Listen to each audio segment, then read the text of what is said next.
John pulled the last suitcase out of the trunk of their SUV and set it down at the entrance to the small visitor center. The national park greeted them with a dry wind that smelled of pine trees and the chirping of birds that was so unnaturally loud for the residents of noisy Boston. Sarah fanned herself with a folded guidebook, already losing her patience. "This is not a five-star hotel," she muttered, glancing at the cracked wooden walls of the center. "I thought we chose a civilized vacation." "We agreed on a change of scenery," John replied, trying to remain calm. "You need to disconnect from the city. This is a good opportunity." She snorted, but said nothing, preferring to look at the distant mountain peaks that seemed infinitely far from her usual world. Her perfectly styled hair was already starting to lose its shape in the wind, and for some reason this irritated John. A few minutes later, the guide approached them. "Ryan. Hi. You must be Sarah and John." His voice was as confident as if he had known them all his life. "Welcome to the world of adventure. I'm Ryan, your guide for the next week." He looked like a man who belonged in this wilderness. Light tan, thick shirt rolled up to his elbows, athletic shorts, and a confident smile. His gaze lingered on Sarah for a moment before he extended his hand to John. "Ryan," John repeated, shaking her hand. "Thank you for agreeing to take us on this trip. We're new to this kind of hiking." "That's okay." Ryan winked at Sarah. "I'm sure you'll enjoy it. The main thing is to relax and enjoy nature." Sarah looked him up and down skeptically, but when Ryan spoke again, a small smile appeared on her face. "It's stunningly beautiful here," he said, pointing toward the trail that led up into the mountains. "This is my favorite route. Gentle climbs, lots of shade, and at sunset, views you could spend hours gazing at." "Sunsets, huh?" Sarah asked, feigning interest. "Yeah." Ryan nodded, not noticing her sarcasm. "And I'm an expert on the local flora and fauna, so if we see anything interesting, I'll tell you." John felt a little annoyed by how naturally Sarah spoke to Ryan. Her voice softened, taking on a tone he hadn't heard in a long time. "Okay," he interrupted. "When do we start?" "Right now." Ryan picked up his pack and slung it easily over his shoulder. "The first stop is only a couple miles away. We'll stop there, grab a bite to eat, and then continue on." The trail was more challenging than John had expected. His legs were aching after half an hour, and his pack felt heavier with every step. Sarah walked a little ahead, making light conversation with Ryan. "The view from this point is really great," John heard her say as they stopped on a small hill. Ryan said something back, and they both laughed. John felt irritation rising in him, but he decided to remain silent. "Here's the water," he said, handing Sarah the bottle. "Thank you," she replied absently, not even looking at him. He glanced at Ryan, who was staring at the mountains. The guide seemed oblivious to the tension between the couple. "Shall we keep going?" Ryan asked encouragingly. "Sure," Sarah replied as John tried to catch his breath. As the sun began to set, the group reached Camp 1. Ryan deftly pitched the tents, told them about the nearest water sources, and lit a fire. Sarah was clearly enjoying his stories of hiking adventures, asking questions about the routes and animals. "What was the scariest thing?" she asked, looking at him with interest. "A bear," Ryan answered calmly. "One night it came right to our camp. The main thing is not to panic." "A bear?" Sarah's eyes widened. "Yes," Ryan chuckled. "But that was a long time ago. There are almost no more of them here now." John noticed how her eyes sparkled in the firelight. "Do you always travel like this? Alone?" she continued. "Mostly yes," Ryan answered. "Sometimes with friends. But it's easier to feel nature alone. Aren't you afraid?" Ryan just shrugged. John, sitting a little further away, watched this scene. He knew that Sarah was just being polite, but he still felt like a spare part. "Sarah, do you want to help me with the dishes?" he finally asked, trying to involve her in their own conversation. "Sure," she replied, standing up. Her voice sounded strained, as if she were doing him a favor. Ryan nodded and stayed by the fire, and John felt that something had already gone wrong with this trip. The next day, Sarah woke up from a slight chill that had crept into the tent. John was still asleep, quietly snoring, and all she could hear were the sounds of nature, the light rustle of the wind in the branches, the singing of birds, and the distant sound of a stream. Sarah carefully climbed outside, shivering. A smile touched her face when she saw Ryan by the fire. He had already managed to make a fire and was making coffee. "Good morning," he said happily, noticing her. Good, she replied, sitting down next to him. Do you always get up this early? Habit, Ryan shrugged. The morning is the most beautiful time here. Everything wakes up, and it's an amazing feeling, like you're the only person in the world. Sarah nodded. She really did feel different here, away from the bustling city. Ryan poured her coffee, and they sat in silence, looking at the slowly waking mountains. When John finally woke up, Sarah was already helping Ryan pack up camp. Her voice was animated, which made John pause for a moment before he joined them. You look great, he said, looking at her in the shadows of the morning light. Thank you, she answered shortly, not even looking at him. The trail was even steeper that day. John, unaccustomed to such exertion, stopped more and more often to catch his breath. Sarah and Ryan walked ahead, discussing everything from movies to local legends. Did you know that these mountains were home to an ancient tribe? Ryan explained enthusiastically. They had their own rituals associated with these rocks. Really? Sarah was surprised, her eyes shining. Tell me more. John, who was walking behind them, wiped the sweat from his forehead and adjusted his backpack irritably. Maybe you should wait for me? He called, trying to sound calm. Sarah turned around. Come on, John, you can do it. Ryan says there's only a short while left until the campsite. John felt irritation growing inside him. He felt like he had become the third wheel on this hike, as if Sarah had already found in Ryan the companion he hadn't been for a long time. At the campsite, Ryan laid out the lunch, took out dried fruit and nuts. Sarah sat down next to him, and they continued to chat. You know so much about nature, she said, looking at the map he had spread out in front of her. That's great. I always thought places like this only happened in the movies. It's not just nature, Ryan replied, smiling. It's a whole world. When you're in the city, everything is somehow artificial. Here, everything is real. Sarah nodded, lost in her thoughts. John sat down a little further away, chewing his sandwich. It seemed to him that Ryan was deliberately ignoring him, as if he were invisible. Sarah, John said suddenly, would you like to sit with me? She looked at him, surprised. I'm right here, John. What's wrong? It's just, he hesitated, unsure of how to express his thoughts. Ryan didn't intervene, but John noticed how he smiled faintly, as if he knew something he didn't. As they continued walking, Sarah paused to help John up the steep climb. Are you okay? She asked, holding out her hand. I'm fine, he answered dryly. I'm fine. You're acting weird today, she said. Maybe it's because you've been talking to no one else all day? Sarah rolled her eyes. John, don't start. We're just hanging out. He's an interesting guy. Maybe, but we're here to spend time together, he reminded her, trying to remain calm. And we are, she replied, but her voice was already sounding irritated. Why do you always have to make things difficult? John didn't answer. Instead, he walked silently forward, trying not to think about how close Sarah was to Ryan. That evening, when they had set up camp again, John sat by the fire, watching Sarah and Ryan discuss the upcoming route. Her laughter was genuine, and her voice was so warm that John could hardly contain himself. Sarah, he said, interrupting their conversation, let's go look at the stars? She turned around, slightly surprised. You can see the stars here, John. But it's better out there, away from the fire, he insisted. Ryan looked up, and for a moment their eyes met. He knew John was starting to suspect something, but he chose not to say anything. Okay, Sarah finally said, standing up. They walked away from the camp, leaving Ryan by the fire. What happened? She asked when they stopped. You've been spending too much time with Ryan, John said bluntly. Are you serious? We're just hanging out. This isn't like hanging out, Sarah. You laugh at his jokes, ask him questions you've stopped asking me a long time ago. Sarah looked at him, unsure of what to say.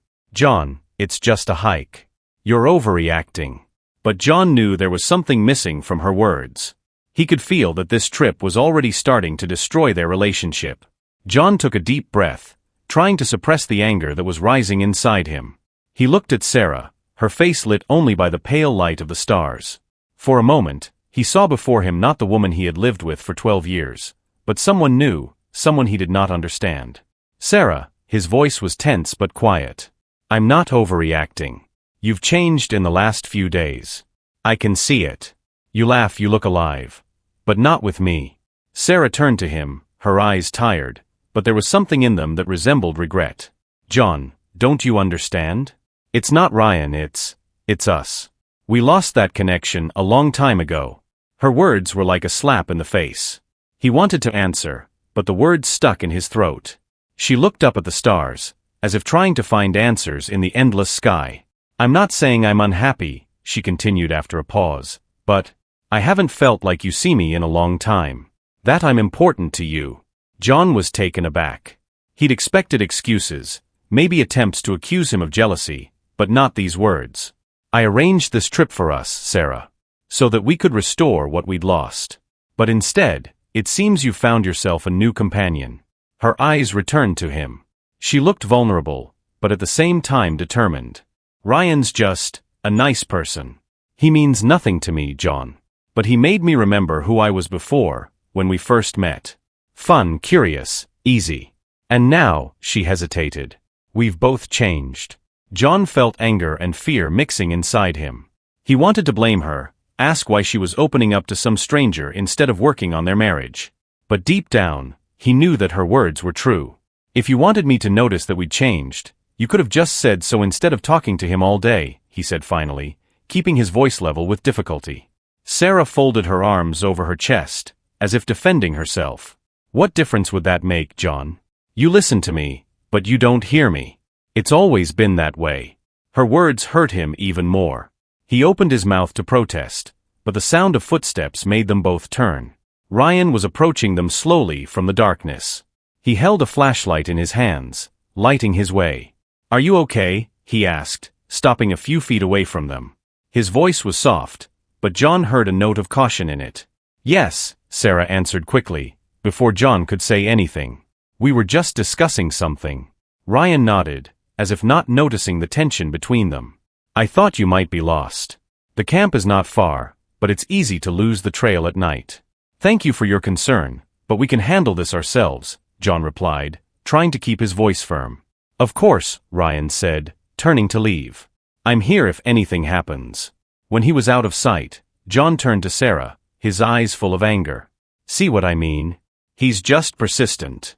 Do you think he came here by accident? Sarah let out an exasperated breath. John, you're making a mountain out of a molehill again. We're both adults. Ryan is here to guide us, not interfere with our relationship. Everything else is up to you. And it's convenient for you to say that when he's always around, John said through gritted teeth. Funny, isn't it? As if you chose him, not me. Her eyes flashed with suppressed anger. You know what, John? I'm tired of your jealousy. Maybe the problem isn't Ryan, but you? With that, she turned and walked back to the camp. John stood there under the stars, feeling the cracks in their relationship widening, like granite crevices eaten away by time and wind. He wanted to run after her, but something stopped him. Instead, he stood there, looking at the distant flames of the fire. Night had fallen on the camp like a soft, almost tangible blanket. John sat by the fire, slowly fingering a mug of cold tea. Sarah had gone into the tent half an hour ago, citing fatigue.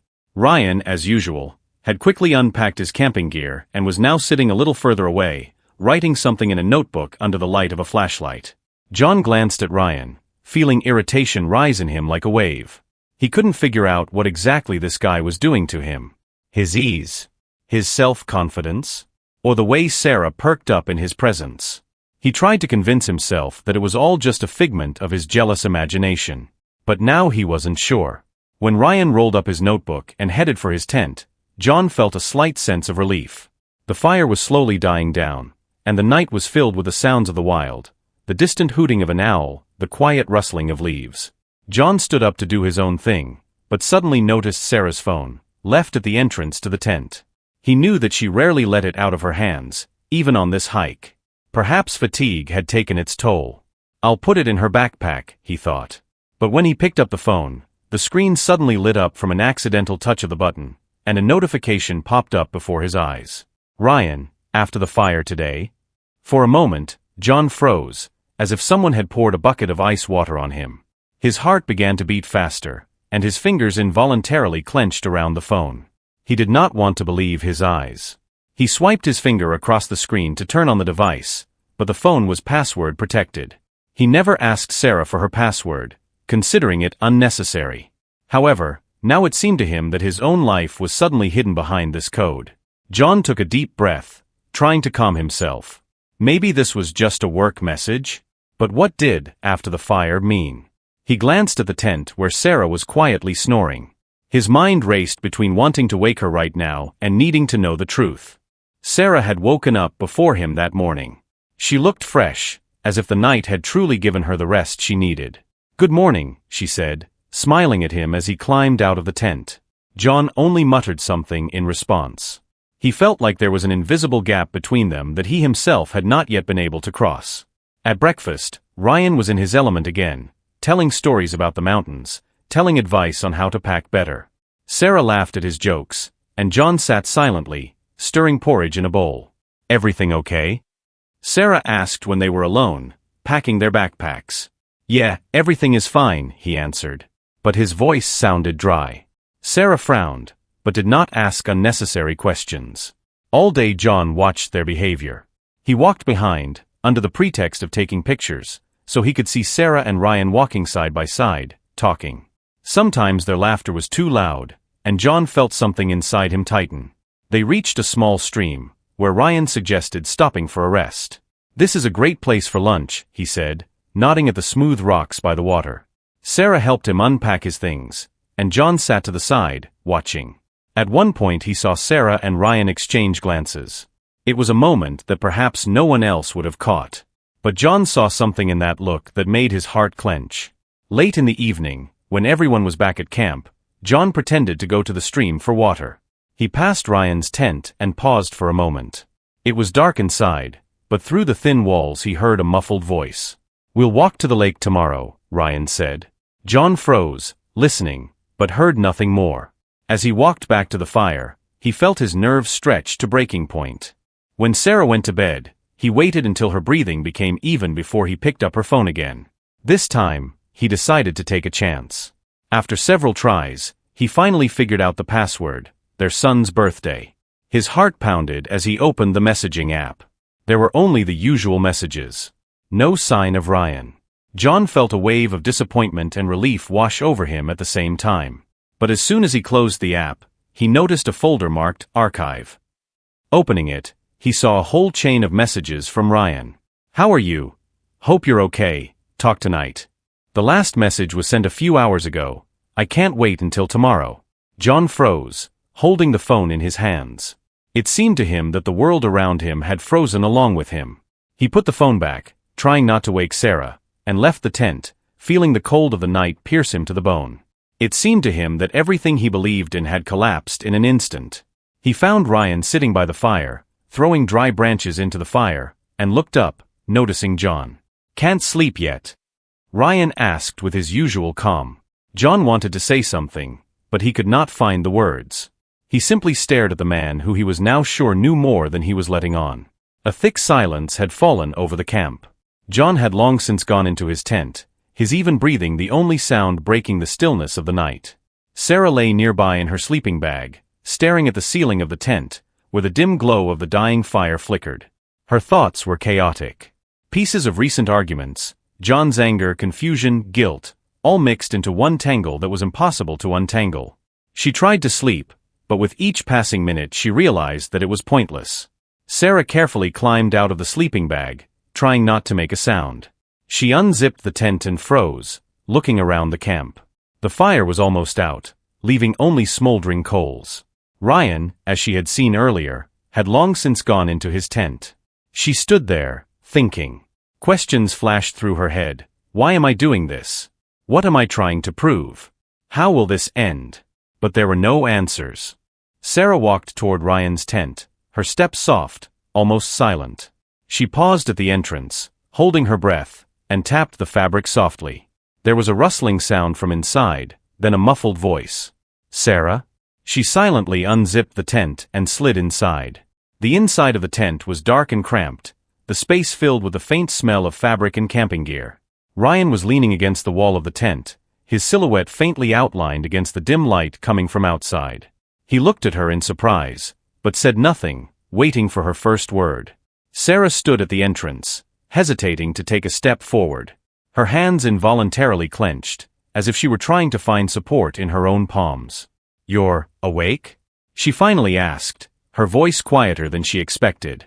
"Not anymore," Ryan replied, his voice soft but wary. "Is something wrong?"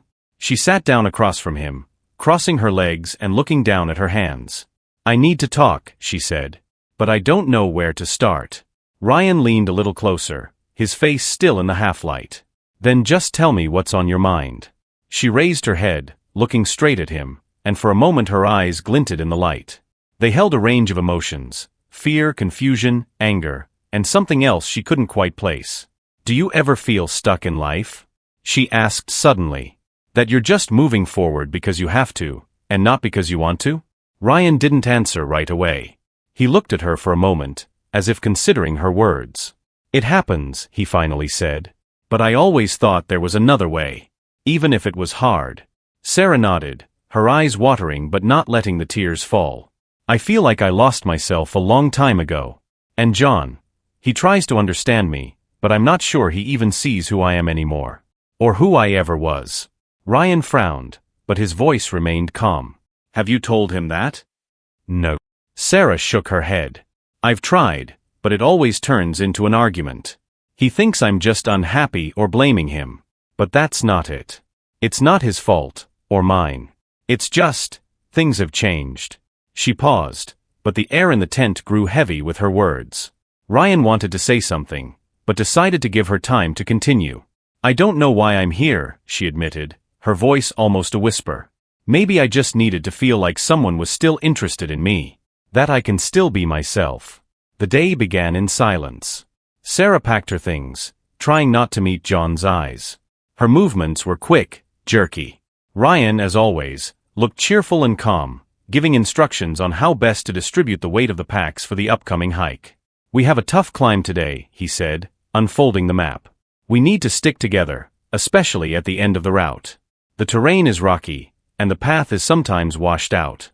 "Good," John said shortly, looking at Sarah, who was too engrossed in examining her boots. Ryan's gaze slid between them, lingering a little longer than necessary. But he said nothing. An hour later, they were moving up a narrow path. John led the way, Sarah followed, and Ryan brought up the rear. The silence between them was almost palpable, like a thick fog. John could feel the tension building with every step, his own thoughts adding fuel to the fire. He couldn't forget the previous night, the messages, the looks, the moment when Ryan sat by the fire as if nothing had happened. All of it drilled into his mind, preventing him from concentrating on the route. When they reached a small plateau for a rest, Sarah dropped her backpack on the ground with relief and sat down on a rock. Ryan began to unpack the food, but John remained standing, staring at her. "Can you explain it to me?" he finally said, his voice cold and sharp. Sarah looked up, her face twisted with fatigue and irritation. "What are you talking about?" "About you." "About him," he nodded towards Ryan, who stopped, holding sandwiches in his hands. "John, are you serious right now?" Sarah frowned, her voice growing louder. "Is this all because of your damn jealousy?" "No, it's because of your messages, Sarah. After the fire today." "How are you?" John imitated her voice, his hands clenched into fists. "Do you think I'm blind?" Ryan slowly placed the food on the stone, straightened up, but didn't intervene yet. His face remained impassive, but his gaze became wary. "You were going through my phone?" Sarah jumped to her feet, her voice shaking with anger. "If you hadn't hidden your secrets, I wouldn't have to," John replied. "Tell me, Sarah. Tell me straight out what's between you." She took a step back, as if the blow from his words was physical. "Nothing, John. Nothing is happening." A mixture of anger and despair sounded in her voice. "Yes, we communicate. Yes, he understands me better than you have in the past few years. But that doesn't mean I'm cheating on him." "Oh, now it's my business?" John chuckled bitterly. "Of course Ryan understands. Of course. All he does is charm people, telling his stupid stories around the campfire." "John, that's enough," Ryan said firmly, stepping forward. His voice was calm, but his gaze was hard. "You're overstepping your bounds." John turned to him, his eyes blazing with anger. "Oh, you're interfering now? What are you going to do, Ryan? Tell me about the importance of trust." Ryan raised his hands in a placating gesture. I'm only here to guide you along the route, John. I didn't mean to interfere with your relationship. Then why are you here? Why are you even talking to her? John stepped closer, their faces inches apart. That's enough. Sarah cried, running toward them. She stepped between them, placing her hands on John's chest to stop him. Don't you realize that you're the one ruining everything we have left? John pushed her hands away, his voice quieter but angrier. Am I the one ruining this? Or are you the one looking for attention from the first person you meet? Before Sarah could respond, Ryan suddenly stepped forward. Hey, I won't let you talk to her like that. His voice was firm, and at that moment John felt that things had gone too far. Without thinking, he pushed Ryan. Ryan stepped back, but immediately straightened up and grabbed John by the shoulders with surprising speed. Calm down, Ryan said, his tone menacing but restrained. Don't tell me what to do. John shouted, trying to free himself. Ryan let go abruptly, but that was enough for John to lose his balance and fall onto the rocks. Sarah gasped, running to him, but he was already standing up, shaking himself off. You think you're some kind of hero? John hissed, pointing at Ryan. You think you're a savior? Ryan didn't answer, but his face darkened. He leaned over, picked up the backpack, and silently slung it over his shoulder. We need to keep going, he said dryly. If you want to talk, do it later. Sarah looked from John to Ryan, as if unsure of whose side to take. John, please, she began, but he turned away abruptly. No need, Sarah. It's all clear. He moved on without waiting for them to pack up, leaving them alone on the plateau. Everything inside him was burning, but mostly a sense of humiliation and helplessness. The fog lay in thick stripes over the mountain peaks when John opened his eyes. Early morning greeted him with cold air and an unfamiliar silence. The fire had long since burned out, leaving only embers that glowed faintly, as if reflecting the remnants of the emotions that had befallen the camp the night before. Sarah sat a little further away, wrapped in a fleece jacket, her eyes fixed on the horizon. She did not even turn her head when John came out of the tent. Ryan was nowhere to be seen. He had apparently already set up his tent, and perhaps he had gone to scout the road or simply decided to give the couple some time alone. John was about to pass by, but Sarah turned around and said quietly, "We need to talk." Her voice was so calm that it sent a chill down John's spine. She looked tired, but her eyes were clear, as if she had made some important decision. About what? He asked, trying to sound indifferent, although everything was boiling inside him. Sarah nodded towards the nearest rock, inviting him to sit. He hesitated, but still sat opposite her, keeping a safe distance between them. What happened yesterday, she began, but fell silent, collecting her thoughts. It was just a result of something we have long ignored. John did not answer. He looked at her, waiting for her to say something that would explain his pain, his hurt, his sense of betrayal. I want to be honest with you, John, she continued. I like Ryan. But this isn't about him. He frowned, unsure where she was going with this. It's not about Ryan, she repeated. It's about us. I feel lost. I have for a long time. Are you serious? He interrupted sharply. After everything you've done, you're trying to tell me this is about us? Sarah sighed, her shoulders slumping. I'm not saying I'm right. I just want you to understand. I don't feel like myself in this marriage. We've become two people who just coexist. Is that how you justify it? He asked, standing up. Are you just tired of me, found someone who says nice things to you, and now you think you can fix everything by tearing everything apart? Sarah looked at him, and for a moment a tear appeared in her eyes, but she quickly looked away. John, I know that I am hurting you. But perhaps this is better than continuing to live in an illusion. He turned away, looking at the cliffs stretching into the distance. It seemed to him that these mountains were looking at him with mockery, indifferent to his pain. Do you really want to leave? He finally asked, his voice muffled. Sarah came closer, but still kept her distance. I think we both need time. You, to figure out what you want. And me to find ourselves again. Find ourselves. John chuckled, his laugh sounding bitter. You already have. In him. No, John, she answered, her voice soft but firm. Ryan just reminded me of who I used to be. This is not about him. This is about the fact that we can no longer be together without destroying each other. He could not believe his ears. All the years they had spent together, everything they had built. She was willing to throw it all away so easily? You say that like it doesn't matter, he said, feeling his anger rising again. Sarah stepped closer, her eyes searching his. It does, John. It was. But it's not working anymore. They stood in silence for what seemed like forever. Finally, he took a deep breath and let it out slowly, looking into her eyes. If you really think this is the only way. I think it's best for both of us, she interrupted. John clenched his fists, but said nothing. He knew that any words would be meaningless at this point. Ryan returned an hour later, when the camp was almost ready. He noticed the tension between them, but said nothing. Ready to go, he asked, as if nothing had happened. John nodded, threw his backpack over his shoulder, and walked ahead without waiting for the others. Sarah and Ryan followed him, but John did not turn around again. He felt that he was leaving behind not only the camp, but also a part of his life. John parked the car in the same area where he and Sarah had started their journey a few months ago. That day was just as clear, with the same cool morning wind, and everything seemed eerily familiar. The only difference was that he was alone. Closing the door, John slowly inhaled the scent of pine, which immediately brought back memories of the previous trip. Then he came here full of hope, believing that this trip would save his marriage. Now he came here to understand what was left of the man who believed in these hopes. He began to climb, feeling the stones under his feet slip slightly. His pack was lighter than before. This time he took only the bare necessities.